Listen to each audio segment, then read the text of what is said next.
एक सहाबी थे हज़रत आसिम बिन साबित रदी अल्लाह ताला, जंग उहद में ना हुजूर के हाथ पे मौत की बैत की। जंग उहद में बैत की, सोने तेरे नाम पे मरना, डट के लड़े। सलाफा बिन साद के 2 बेटे बदर में कत्ल किए इन्होंने। उसने कसम खाई कि माज़ अल्लाह मैं इनका सर मंगा के तो इनकी खोपड़ी में शराब पीऊँगी। सलाफा बिन साद ने ये कसम खाई कि मेरे 2 बेटे कत्ल किए, मैं इनकी खोपड़ी में शराब पीऊँगी माज़ अल्लाह। एक कबीला गज़ील था, उन्होंने उहद के बाद हुजूर से कहा कुछ कारी हमें दे दें, हमने कुरान सीखना है। तो नबी पाक ने कुछ बंदे भेजे, तो आसिम बिन साबित को भी भेजा, लेकिन उन्होंने धोखा किया। वहाँ जाके इनको गिरफ़्तार कर लिया। जब गिरफ़्तार करके मक्के वालों के हाथ बेचने लगे तो हज़रत आसिम बिन साबित ने तलवार निकाल ली। फरमाने लगे मैं काफिर का कैदी हो के जीने से बेहतर है शहादत की मौत मर जाऊँ। काफिरों का कैदी लड़े और फरमाने लगे मेरे कमान में तीर बाकी है, मैं लड़ूंगा और इतना लड़ूंगा कि तुम्हें पता चलेगा मुझे लड़ना आता है।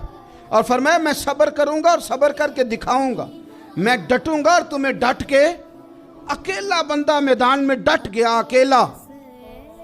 जब तीर खत्म हो गए तो फिर नेज़ा निकाल लिया।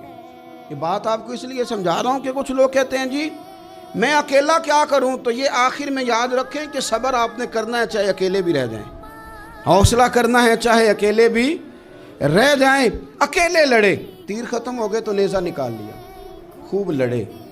अब उसने कसम खाई थी कि मैंने इनकी खोपड़ी में माज़ अल्लाह खोपड़ी मंगानी है, सर मंगाना है। और ये जो ले जा रहे थे धोखे के साथ, ये भी बेचने ले जा रहे थे। तो जब थक गए ना और चारों जानिब से जिस्म में तीर पे वस्त हो गए तो दुआ मांगी। अकेला बंदा और सब्र का मकाम, दुआ मांगी, कहा अल्लाह आखिरी दम तक तेरे दीन की हिफाजत की है, अब तू मेरे जिस्म की हिफाजत करना। इनके हथे ना चढ़ जाए मेरा जिस्म। हज़रत आसिम बिन साबित रदी अल्लाह ताला अन्हु शहीद हो गए। काफिर करीब गए जिस्म पकड़ने के लिए, गिरफ्तार करने के लिए, सर काटने के लिए, तो शहद की मक्खियाँ आ गई, पूरे जिस्म पे कब्ज़ा कर लिया। करीब जाते तो मक्खियाँ लड़ती, कहने लगे पीछे हट जाओ, शाम होगी ना तोड़ जाएंगी, फिर हम सर काट लेंगे। शाम तक चारों जाने बैठे रहे, ना कोई हवा आई, ना कोई बादल बरसा, ना कोई तूफ़ान आया। शाम को इन्होंने उठाना था, एक रेला आया पानी का और जनाब आसिम बिन साबित की लाश मुबारक को बहा के ले गया। मेरे रब ने उस मैदान में भी ये बतलाया कि जो सब्र करे ना, रब उसके जिस्म की भी हिफाजत फरमाया करता है।